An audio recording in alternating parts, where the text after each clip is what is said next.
মঙ্গলবার ৫ই মে ইস্তাম্বুলে আয়োজিত সাহা ২০২৬ প্রতিরক্ষা প্রদর্শনীতে প্রথমবারের মতো তাদের নিজস্ব প্রযুক্তিতে তৈরি হিলদিরিমহান আন্তঃমহাদেশীয় ব্যালিস্টিক মিসাইল জনসম্মুখে উন্মোচন করেছে।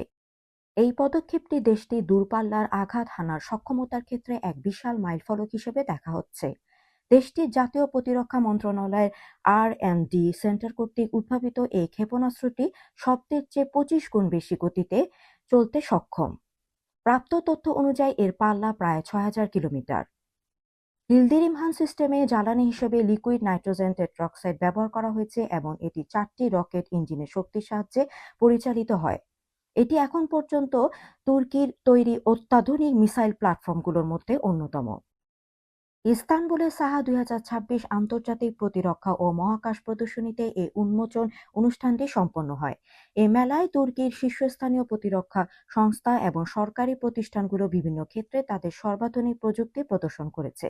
তুর্কি তার প্রতিরক্ষা শিল্পকে ক্রমাগত সম্প্রসারিত করছে এবং মিসাইল সিস্টেম, ড্রোন, আকাশ প্রতিরক্ষা ব্যবস্থা, বিমান চালনা এবং মহাকাশ প্রযুক্তিতে ব্যাপক বিনিয়োগ করে চলছে।